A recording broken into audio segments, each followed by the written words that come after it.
4h31 de volta com o Pan News Opinião para falar sobre a famosa escala 6x1. O presidente da Câmara dos Deputados, Hugo Mota, do Republicanos da Paraíba, afirmou que o fim da escala 6x1 deve ser votado em maio lá na Câmara Federal. Ele encaminhou aí o assunto para a CCJ ontem e afirmou nas redes sociais, abro aspas aqui, o mundo evoluiu, as tecnologias se desenvolveram e o Brasil não pode ficar para trás. Vamos capitanear a discussão ouvindo a sociedade e o setor produtivo, com a expectativa de votação no mês de maio. Fecha aspas para a postagem do presidente da Câmara. Ele encaminhou nesta segunda-feira à Comissão de Constituição e Justiça da Casa as propostas que tratam de redução de jornada de trabalho e do fim da escala 6x1. Lembrando que mais de uma proposta está em tramitação lá no Congresso Nacional sobre esse assunto. De acordo com a equipe de Mota, a proposta reúne os textos então apresentados pela deputada Érica Hilton, aquele que começou com todo esse debate no país, né, já há mais de um ano, e também pelo deputado Reginaldo Lopes, do PT de Minas Gerais. Eles defendem mudanças na Constituição para permitir a redução da jornada semanal de trabalho, com a revisão do atual modelo de 6 dias de trabalho para 1 de descanso. São duas propostas de emenda à Constituição, então são PECs. A PEC da deputada Érica Hilton diz que a duração do trabalho normal não pode ser superior a 8 horas diárias e 36 horas semanais, com jornada de trabalho de 4 dias por semana, facultada a compensação de horários e a redução de jornada mediante acordo convenção coletiva de trabalho. Já o texto do deputado Reginaldo Lopes diz que a duração do trabalho normal não pode ser superior também a 8 horas diárias e 36 horas semanais, facultada a compensação de horários e a redução da jornada. Aí, bom, acho que a nossa produção colocou aqui exatamente a mesma coisa, só que a diferença ali é que de 4 dias por semana é a previsão da deputada Érica Hilton. Bom, o Palácio do Planalto avaliou como gesto positivo a decisão de Mota. Você que acompanha aqui a Jovem Pan News Paraná já ouviu, né, da boca da ministra paranaense, ministra de Relações Institucionais, Gleisi Hoffmann, que essa seria uma pauta prioritária para o governo Lula neste ano de 2026, e o governo do presidente Lula deve manter o plano, então, de enviar também um outro projeto de lei sobre o tema ao Congresso Nacional. E aí a gente fica sem entender justamente qual que deve prevalecer por enquanto. Mas as entidades, o setor produtivo já vem manifestando preocupação sobre essas diferentes propostas. Por exemplo, a Federação das Indústrias do Estado de São Paulo divulgou nota em que expressa preocupação com a forma como o debate vem sendo conduzido, com muita mistura política. Já a ABIMAC, que representa os fabricantes de máquinas e equipamentos, citou um estudo da Confederação Nacional das Indústrias, que aponta impacto de quase 180 bilhões nos custos de empregados formais na indústria, quando manifestou também a sua preocupação com a discussão da proposta. O cálculo apresentado no estudo da CNI considera uma eventual redução legal da jornada de trabalho. Vale a gente ressaltar para você que nos acompanha que hoje a previsão é de até 44 horas semanais, e aí a redução proposta, pelo que a gente está entendendo até esse momento, de 36 horas semanais, nesse modelo 4x3, sem redução proporcional dos salários. O impacto representa um acréscimo de 25% pelo menos em relação ao custo com o pessoal, tendo como base valores de 2023. O fim da escala 6x1 e toda essa discussão sobre jornada de trabalho no país é tema do nosso quadro Ponto de Vista. Agora na Jovem Pan News, Ponto de Vista. E para discutir esse tema ao vivo, o Pan News Opinião conversa com a presidente do Instituto Brasileiro de Debates, a Jess Peixoto, que é comentarista, inclusive, aqui da nossa programação na Jovem Pan News, lá em São Paulo, e também com o advogado José Afonso Dalegrave Neto, que é membro da JUTRA, Juristas Luso-Brasileiros do Trabalho, e da Academia Brasileira de Direito do Trabalho. Primeiramente, quero agradecer demais a presença dos nossos dois convidados aqui no Ponto de Vista do Pan News Opinião, e quero primeiro, de início, entender o ponto de vista de vocês sobre esse assunto, sobre como está sendo conduzido o debate sobre a jornada de trabalho, se é momento para se discutir de fato essa questão no país e, claro, o avanço dessa proposta, que tem muito também de uma mistura eleitoral, já que estamos falando aí de um ano, né, com muitos cargos a serem eleitos ou reeleitos lá em outubro de 2026. Então, quero entender ali primeiro a perspectiva inicial dos nossos convidados. Vou começar passando a palavra para a Jess Peixoto. Jess, muito bem-vinda de volta. Obrigado pela atenção com a Jovem Pan News do Paraná. Que isso, eu que agradeço, mano. É sempre um prazer maravilhoso estar aqui com vocês nessas tardes de debate.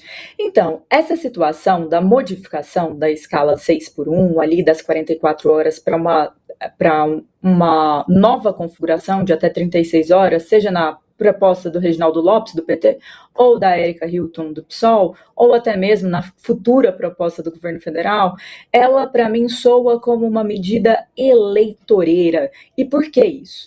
Não é porque ninguém acha que as pessoas elas precisam trabalhar, que não é o suficiente. Não é sobre isso, é sobre a situação econômica do nosso país. Um estudo do CLP chegou a enunciar que talvez nós tenhamos uma perda de 600 mil empregos formais no Brasil a partir do momento que a gente tivesse essa modificação. Isso poderia acarretar uma perda no nosso PIB, o Produto Interno Bruto, de até 88 bilhões.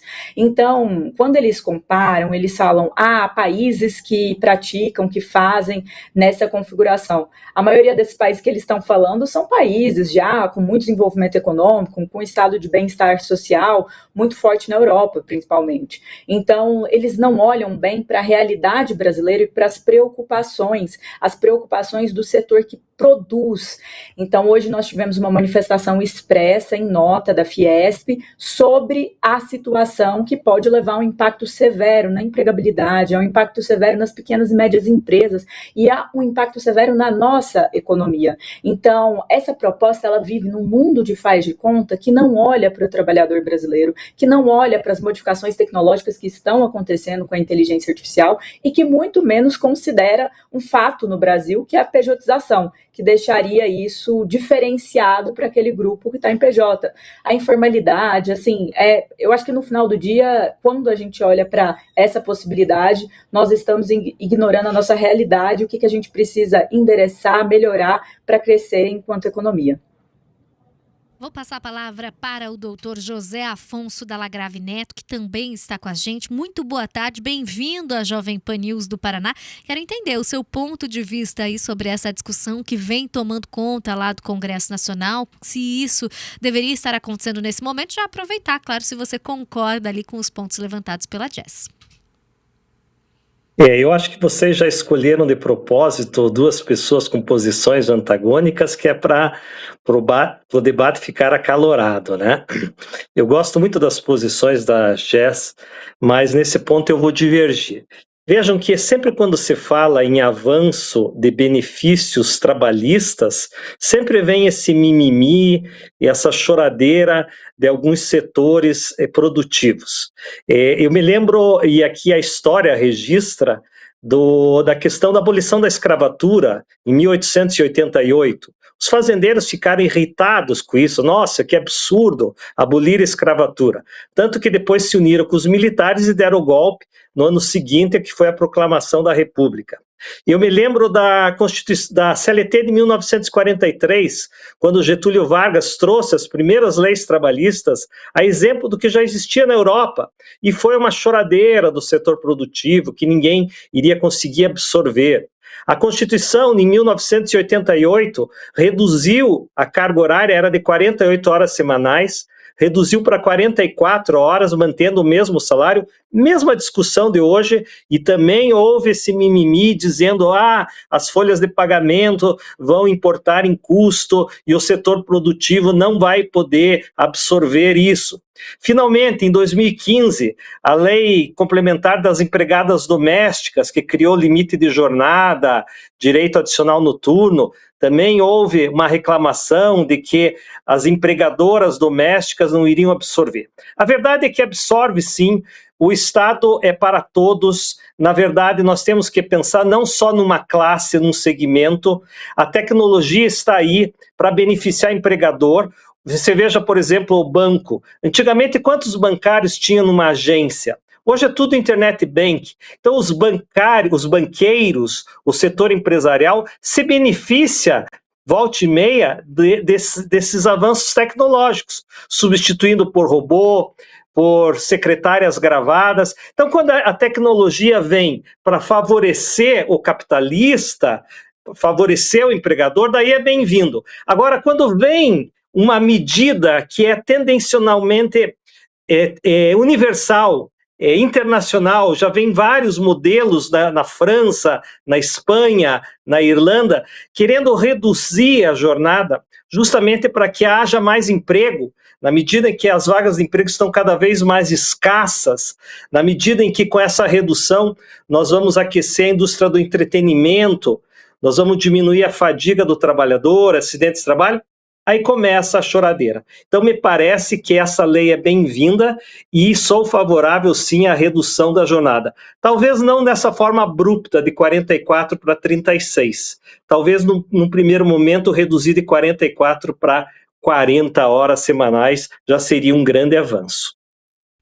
Jazz, eu já vou passar a palavra para você responder, só quero levantar um ponto ainda para o doutor e até reforçar aqui, né? Claro, todos os posicionamentos, todos os pontos de vista são bem-vindos, por isso que a gente traz o pessoal com pensamento diferente mesmo para trazer os diferentes pontos de vista para nossa audiência. Mas queria entender especificamente, doutor, porque muita gente vem levantando a questão de, com uma diminuição abrupta, justamente como o senhor falou, né, de 44 para 36 horas semanais, se não acabaríamos tendo um aumento também da informalidade, que já é grande hoje no país. Quero só entender como que você acompanha e avalia esse ponto para daí eu passar também as respostas para a Jess. Veja, na verdade, não é isso que leva um empregador a pejotizar ou não. O empregador sempre que pode, eu sou empresário também, além de ser advogado trabalhista, além de ser professor de direito do trabalho, sou empresário também. O empresário sempre procura pagar o menos possível. Então, não é o fato dele poder optar pela pejotização.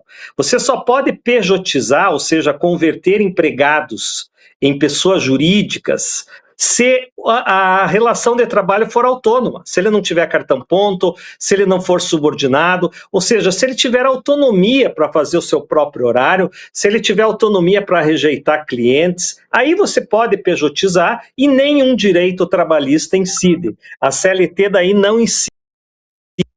Quando o empregado é subordinado, não é uma opção do empregador, a lei é obrigatória. Então, a lei trabalhista, ela exige anotação em carteira. Então, esse argumento da pejotização não me parece mais adequado, porque pejotização é para situações de relações de empreendedores autônomos, freelancers. E carteira assinada, direito trabalhista, é para aqueles que têm um horário para cumprir, um chefe, uma subordinação. São situações distintas. Então, esse argumento não me parece viável, apesar de muitos deputados e muitos empresários utilizarem, mas assim o fazem de forma equivocada. Jess Peixoto, passando a palavra para você, quero entender também como que você acompanha aí, né, esse ponto que é levantado, como eu falei, por muitos, inclusive pelo setor produtivo, né, de que vai acabar aumentando a informalidade e de que os custos serão onerosos demais para que se consiga colocar em prática com essas mudanças hoje propostas pelos textos que a gente conhece. Jazz, acho que você está com o seu microfone fechado. Dá uma conferida aí que o seu áudio não está chegando aqui. Vamos ver se a gente já consegue agora ouvi-la. Então.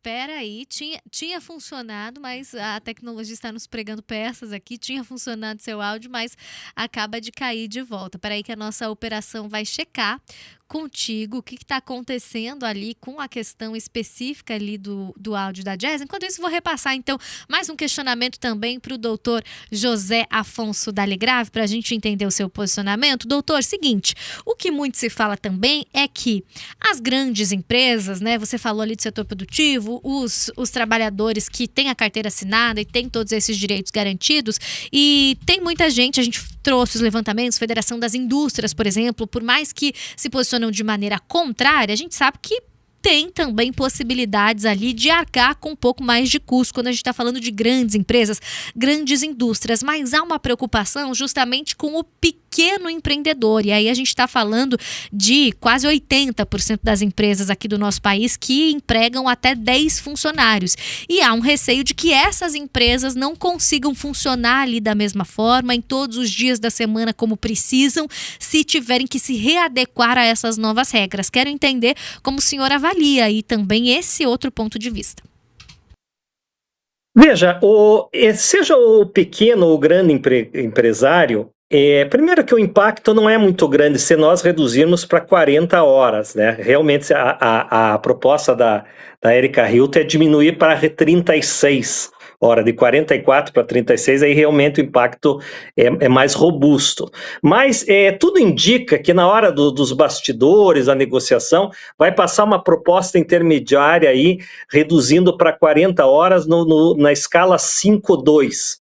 Ou seja, de segunda a sexta, 8 horas, com folga no sábado e no domingo. Ou seja, ao invés de ter, porque hoje, o que diz a lei? A lei diz que você pode fazer 44, você pode exigir do empregado 44 horas semanais, e ele tem direito a, no mínimo, um repouso semanal remunerado, um domingo, geralmente.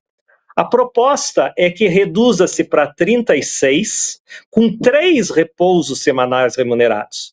Aí eu concordo com a Jess, né? Porque aí o impacto é muito abrupto, se você considerar. Mas pelo que caminha a proposta intermediária de uma redução de 44 para 40, o impacto é pequeno.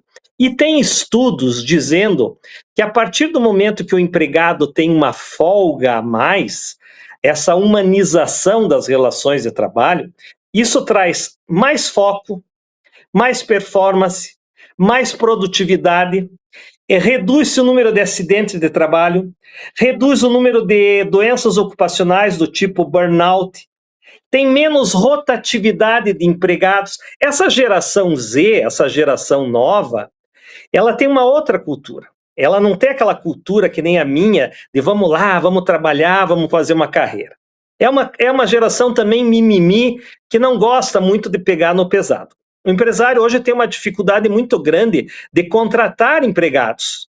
Então, me parece que isso vai ser um atrativo para nós, inclusive, resolvermos esse problema de contratação desses jovens, que muitas vezes fazem esse cálculo. Eu quero um dia a mais para fazer academia, eu quero um dia a mais para ver Netflix, coisas que outras gerações não punham tanto na contabilidade. Então, me parece que trazer uma folga a mais por semana vai beneficiar todos, inclusive o pequeno empresário, o grande empresário e a classe trabalhadora. Jess Peixoto, agora sim a gente vai conseguir ouvi-la. Já vou puxar esse último ponto. Uma folga a mais na semana vai aumentar a produtividade na sua visão também da geração Z, como disse o doutor ali, que não tem gostado de pegar muito no pesado, né? E que valoriza mais esses momentos aí de lazer? Eu acho que o que vai aumentar a produtividade da geração Z é o desemprego, porque eu não acho que tem que ser uma preocupação do mercado de trabalho, do empresário, se eles querem ir para a academia ou ver Netflix no dia extra, até porque eles também vão precisar pagar as contas no momento em que saírem de casa, essa geração chamada neném. A gente não deve pautar as relações de trabalho pensando nesse grupo, a gente precisa pautar pensando nas pessoas que vão ser afetadas economicamente por essa medida de maneira mais grave. O doutor, no argumento da pejotização, ele fala, olha, pejotização é para esse caso verdadeiro. Sabe qual que é a taxa de informalidade dos empregos no Brasil? Mais de 38%. É bem evidente que a pejotização vai aumentar, não existe uma fiscalização tão alta, muita gente vai pejotizar sim, ainda que tenha mais flexibilidade dentro dessa pejotização, porque a partir de agora o custo da CLT será cada vez mais caro. E aqui o doutor faz uma comparação, na minha visão, exagerada em relação à escravidão, e vale mencionar que um dos países que apoiou o fim da escravidão no Brasil foi a Inglaterra por ver benefícios econômicos. Então o capitalismo sempre ali na mão de tentar potencializar também essas relações e ter esse olhar evolutivo de uma melhora social. Ninguém aqui está falando que é contra os benefícios sociais, contra a CLT, contra os direitos trabalhistas. O que nós estamos colocando, e eu fiquei feliz do doutor concordar conosco, é que esta proposta não é boa. Então, nem sei se dá para configurar isso como um debate, porque as duas propostas que nós temos são de 36 horas. A redução não é de 44 para 40, é para 36 horas. E mesmo se fosse para 40, contra eu seria por avaliar as perspectivas que, diferente do momento em que a CLT foi criada ou do passado, hoje a gente tem um mundo globalizado, em que a divisão internacional do trabalho, em que a mão de obra, em que o investimento de uma empresa vai estar intimamente ligado à capacidade daquele mercado de ter mão de obra qualificada, de ter mão de obra que vale a pena. Então, quando eu comparo a Argentina com o Brasil, e a Argentina vai ter lá suas 48 horas semanais, e o Brasil já tem 44, se descer para 40, então é um ponto, às vezes, de uma escolha de uma dessas companhias internacionais de ir para esse país. Então, eu acho que existem várias questões aí que tornam essa medida um sonho, num universo em que 38% do nosso mercado é informal, não está nem na PJ, não está nem na CLT, está na informalidade, está numa situação muito difícil, muito complicada. E eu acho que nós temos que olhar para o dono do restaurante, do pequeno comércio, que agora vai ter que contratar mais um funcionário, ou mais. Às vezes não vai contratar esse funcionário, vai falir, vai fechar, porque existe um impacto econômico. As grandes empresas vão conseguir lidar com esse impacto econômico, mas as pequeas e médias não. É por isso que a Confederação Nacional da Indústria falou sobre esse impacto e colocou que existe um impacto estimado de 178 bilhões nos custos do emprego formal. Esse dado não é meu, não é de estudo aleatório, é quem está dizendo, é um órgão competente, é um órgão que não está ali falseando esses dados, mas sim está dando informação para a gente tirar a melhor conclusão, a melhor informação em relação a isso. Então, assim, quando a gente olha para essa situação aí, para essa medida, e mais uma vez, as medidas são deputado Reginaldo, deputada Érica, são de 36 horas. Não existe esse argumento do, provavelmente vai ser o meio termo. Por que provavelmente vai ser o meio termo? É um ano eleitoral, eles querem ser aprovados, quem que vai sugerir, às vezes, esse meio termo? Então, assim, quando a gente olha para isso tudo, eu acho que a gente tem que entender a nossa realidade econômica, fortalecer essa realidade econômica, e sobre a geração Z, eu acho que realmente, doutor, o senhor está corretíssimo, é uma geração mimimi. E mimimi não se resolve aí dando benefício só para eles pararem de chorar, não é mesmo?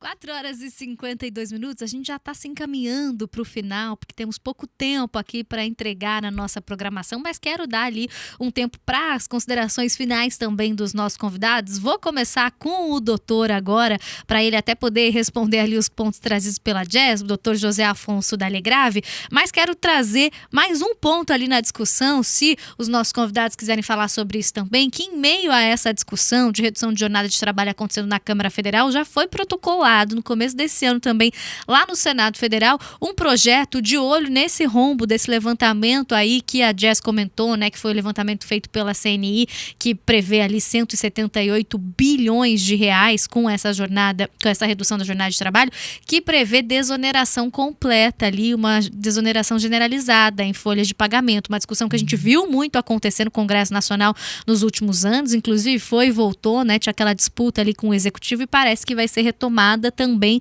de olho aí no setor produtivo. Então, mais um quesito ali que vai ser colocado na discussão a partir dos próximos dias. Então, vou passar primeiro as considerações finais aqui para o doutor José Afonso da Alegrave.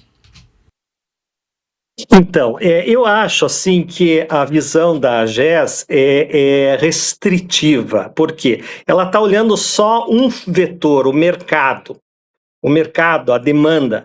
E eu estou enxergando, por exemplo, o impacto. O Brasil é recordista mundial em acidente de trabalho, não sei se sabe disso, é o terceiro país do mundo em número de acidente de trabalho. Então, quando nós fazemos uma calibragem nas folgas semanais, nas pausas, na redução, isso tem documentos, estudos que dizem que reduz-se o número de acidentes. Reduzindo seu acidente de trabalho, reduz-se os encargos do INSS. Então, a minha visão é uma visão mais global, não só o mercado. Essa é uma visão muito capitalista. O mercado.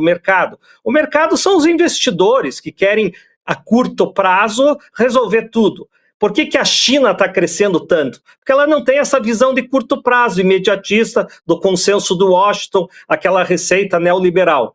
A China optou por um planejamento por uma mentalidade de longo prazo, uma visão mais ampla, e é o que eu estou propondo. Então, quando eu falo na geração Z, eu acho que sim, tem que considerar, porque hoje eles são a população economicamente ativa. A GES diz, nós não podemos levar em conta o mimimi da geração Z. Infelizmente, GES, nós temos que levar em conta, porque são esses os jovens de hoje que estão com seus 20 e poucos anos e que estão ingressando no mercado de trabalho. E eles têm essa característica. Hoje há vários estudos de RH com o perfil dessa geração. Então nós temos que levar nesse tabuleiro, nessa teoria dos jogos, né, desenhar os players, as estratégias, e não apenas falar o mercado vai absorver ou não. A discussão me parece muito mais profunda, envolve questão de doenças ocupacionais, acidente de trabalho, seduzir a geração Z, trazer mais humanização, né, para as pessoas que vão ter 2 folgas, distribuir melhor o tempo, elas vão se sentir mais seduzidas a trabalhar, e aí nós vamos reduzir a rotatividade, as empresas vão economizar com treinamento, porque o empregado feliz, com 2 folgas, não vai pedir a conta, não vai ter tanta rotatividade. Então, me parece que a gente tem alguns pontos de convergência, mas nós temos, sim, vários pontos de divergência. E, para finalizar, ela diz que não é possível esse meio termo. É possível, sim, existe uma PEC de 231 de 1995, do Paulo Paim, que fala em redução para 40 horas semanais. E vários parlamentares já assinaram de fundir a PEC Reginaldo Lopes, que é de transição em 10 anos para 36 horas, e fundir com essa PEC do Paulo Paim. Então, é possível sim, e eu acho que a tendência vai ser essa, de transformarmos numa PEC um meio termo, não para 36 horas semanais, mas sim para 40 semanais. Eu agradeço o debate e a oportunidade de conversar com vocês nesse tema tão palpitante. Nós que agradecemos a atenção com a audiência aqui da Jovem Pan News, passando a palavra agora também para Jess Peixoto para as considerações finais. Eu que agradeço e vou começar já pegando o gancho na China. O doutor elogia a China, mas a China também optou por legitimar trabalho análogo à escravidão para ter crescimento econômico. A receita foi mão de obra barata e não ser uma democracia. Eu não quero que o Brasil siga esse modelo. Inclusive, é um dos países que tem mais denúncias em relação à situação de trabalho análogo à escravidão. E também, não só isso, mas também acaba tendo várias denúncias na própria lógica de execução e acidentes de trabalho, ficando na frente até do Brasil. Então, não acho que é um modelo. E o professor coloca a questão dessa legislação Paim aí, de 95, mas ninguém está falando dela. A proposta que está sendo levada a cabo e torto é, de fato, a proposta em relação do deputado Reginaldo e da deputada Érica Hilton. Então, assim, estão colocando 36 horas semanais. E, por sinal, quando a gente olha para países economicamente, né, vou deixar de ser restritiva, vou parar de brincar que eu vivo na Noruega. Quando eu olho para países economicamente pulsantes, como a Alemanha, a restrição da Alemanha não é de 36 horas, salvo engano, é a mesma que a nossa atual, de 44. A mesma coisa vários outros países. Estados Unidos não tem restrição, a própria China, salvo engano, 44 é o limite. E mesmo assim, várias denúncias em relação a trabalho análogo à escravidão. Então, assim, eu acho que a gente precisa ser realista sobre as oportunidades que a gente tem, sobre o nosso mercado, sobre a nossa economia e potencializar o Brasil. Potencializar o Brasil é também olhar para o nosso empreendedor. E não é essa visão de mercado como se o mercado fosse um agente malvadão. O mercado é tudo, como o senhor bem colocou, o senhor mesmo é empresário. Existe um efeito em todo mundo que cada negócio pequeno que a gente entra. E a gente tem que olhar para essas pessoas e parar de viver no mundo do faz de conta que esse governo gasta tanto, tem tanta dívida, tanto problema econômico, mas quer que quem pague a conta, quem pague as dificuldades, quem dê o benefício é o trabalhador. E se nós fizermos isso, o desemprego provavelmente vai aumentar, a informalidade vai aumentar, igual todos esses estudos que eu mencionei desde o começo, do CLP, do CNI, têm demonstrado. Então, eu acredito que se o Brasil quer parar de responder só ao eleitoral, o caminho é, de fato, não cair na narrativa aí do faz de conta de que é possível aplicar isso no Brasil que nós temos hoje. Quero agradecer também a Jess Peixoto. Agora já são 5 horas da tarde, estamos sem tempo para mais nada. Já vamos encerrar também aqui o nosso Pan News Opinião, agradecendo o pessoal que está participando com a gente lá no canal do YouTube.